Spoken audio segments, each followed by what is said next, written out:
Hello everyone, बात करते हैं बायोलॉजी के ब्लूप्रिंट की जो 2026 में छत्तीसगढ़ बोर्ड परीक्षा लेने वाला है। उसमें किस यूनिट से कितने मार्क्स आने वाले हैं, इस बारे में आज बात करते हैं।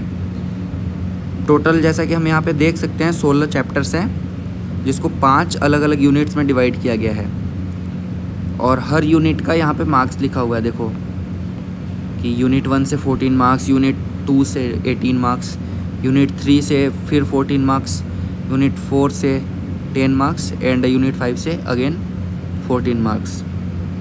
टोटल 70 मार्क्स का पेपर होगा आपका थ्योरी, और इसमें 30 मार्क्स का हो गया प्रैक्टिकल। ये बन जाएगा आपका 100।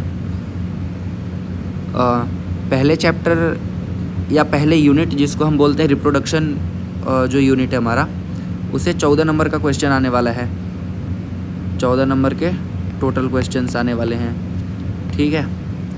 पहला चैप्टर हमारा क्या है, जीवों में जनन, या इंग्लिश मीडियम वाले अगर कोई हैं यहाँ पे तो ऐसा समझो ये है रिप्रोडक्शन इन ऑर्गेनिजम्स। जो लोअर ऑर्गेनिज्म है, एल्गी, फंगाई वगैरह वगैरह, उनमें जो भी रिप्रोडक्शन का प्रोसेस है वो इस चैप्टर में हम पढ़ते हैं। उसके बाद जो सेकंड चैप्टर है उसमें क्या लिखा हुआ है, पुष्पीय पादपों में लैंगिक जनन, यानी कि sexual reproduction in flowering plants. Basically जो एंजियोस्पर्म होते हैं उनके बारे में जो भी रिप्रोडक्शन का उनका प्रोसेस होता है वो पढ़ना होता है इसमें। उसके बाद अब आ जाते हैं इंसानों पे।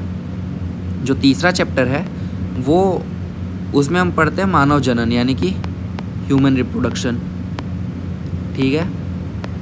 ह्यूमन रिप्रोडक्शन इसमें पढ़ेंगे।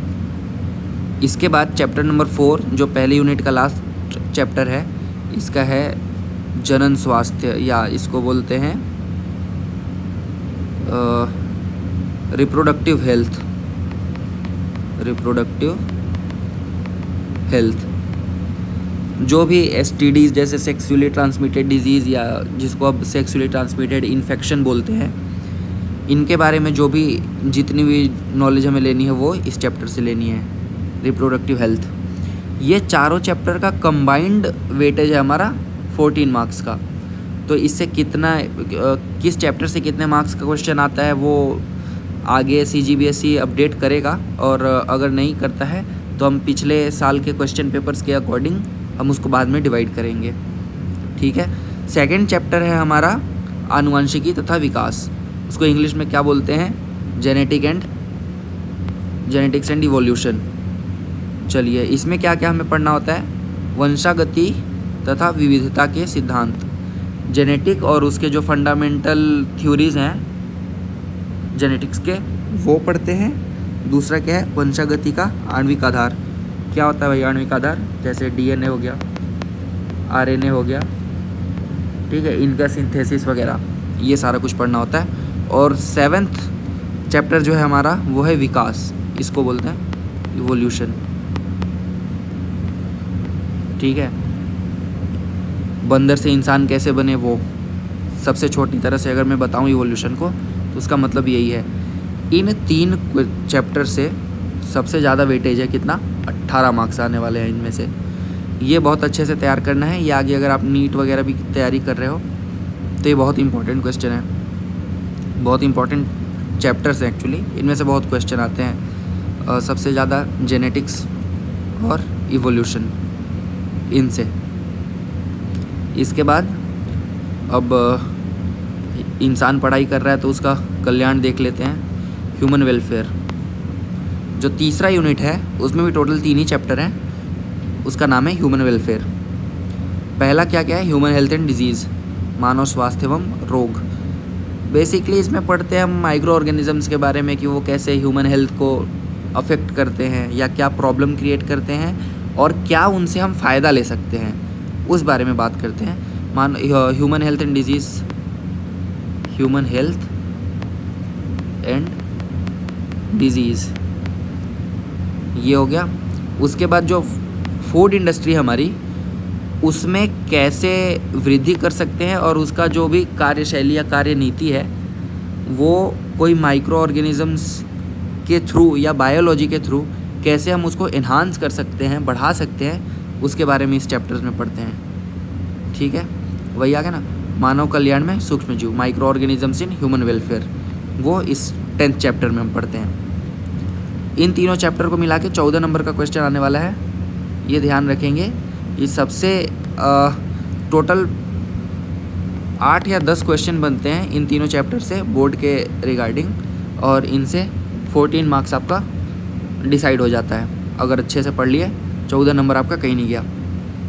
इसके बाद क्या है, बायोटेक्नोलॉजी, जो चौथा यूनिट है हमारा वो बायोटेक्नोलॉजी है। हिंदी में क्या लिखा हुआ है, जैव प्रौद्योगिकी और इसके उपयोग। सिद्धांत एवं प्रक्रम मतलब जो भी थ्योरेटिकल पोर्शन है बायोटेक्नोलॉजी का वो हो गया, और उसके बाद क्या है, उसको यूज़ या इम्प्लीमेंट कैसे कर रहे हैं वो हो गया। आज के टाइम पे बायोटेक्नोलॉजी एक बहुत ही ज़्यादा ग्रोइंग इंडस्ट्री है। बायोटेक्नोलॉजी से अलग अलग तरह की हेल्थ रिलेटेड या एग्रीकल्चर रिलेटेड कैसे हम डेवलपमेंट कर रहे हैं उसके बारे में यहाँ पे पढ़ना है। इससे 10 नंबर का क्वेश्चन आ रहा है, 10 नंबर के वेटेज हैं। सिर्फ अगर छत्तीसगढ़ बोर्ड की बात करें ना तो 4 या 5 क्वेश्चन है सिर्फ इन दोनों से। 4 से 5 क्वेश्चन अगर हम ठीक से तैयार कर लिया तो 10 नंबर हमारा कंफर्म हो जाएगा। हम इस स्ट्रेटजी से पढ़ेंगे कि ये सारे जो भी क्वेश्चन है ऐसा हम पढ़ाई करें कि कुछ भी छूटे ना और हमारे नंबर सुनिश्चित होते जाएं, कि हम अच्छे से अच्छे प्रिपरेशन को ध्यान में रखते हुए पढ़ाई करें और फुल मार्क्स लाने की कोशिश करें। ठीक है, लास्ट जो यूनिट है हमारा वो है इकोलॉजी। इकोलॉजी में टोटल कितने चैप्टर्स हैं, 4 चैप्टर। 4 चैप्टर से कितने नंबर का क्वेश्चन आने वाला है, 14 नंबर का। देखो, पहला जो है वो जीव तथा समष्टियाँ, दूसरा है परितंत्र, और उसके बाद जैव विविधता यानी बायोडाइवर्सिटी और उसका संरक्षण आज के टाइम पे बहुत ज़रूरी भी है, क्योंकि बहुत सारी ऐसी स्पीसीज़ हैं जो एक्सटिंक्ट होने की कगार पे खड़ी हैं, विलुप्त ही होती जा रही हैं। बहुत कुछ विलुप्त हो भी चुकी हैं, उनको कैसे संरक्षित किया जा सकता है उसके बारे में पढ़ना है। और ये जो लास्ट चैप्टर है पर्यावरणीय मुद्दे, इससे वैसे कोई ज़्यादा क्वेश्चन आता नहीं है इस लास्ट वाले चैप्टर से, पर ठीक है, कई बार हो सकता है एक आधा क्वेश्चन आ जाए, तो हमें वो छोड़ना नहीं है, हमें वो पढ़ना है, जिससे कि हम 70 मार्क्स का पूरी प्रिपरेशन अपना सुनिश्चित कर पाएँ। ठीक है, बस ये हमें ध्यान में रख के चलना है कि किस चैप्टर से कितने नंबर का क्वेश्चन आना है और उसकी प्लानिंग हम कैसे करें कि आगे चल के हमें कोई प्रॉब्लम ना हो इसके लिए। Okay, thank you. कल से हम इसकी पढ़ाई स्टार्ट करेंगे विद डिटेल में हर एक चैप्टर। मोस्ट प्रोबेबली रिप्रोडक्शन वाले यूनिट से ही शुरू कर देंगे, और अगर यहाँ से नहीं तो फिर जेनेटिक्स वाले पोर्शन से शुरू करेंगे, जिससे कि आपको बाद में इन सब चीज़ों को रिवाइज़ करने का भी टाइम मिले। थैंक यू, जय हिंद।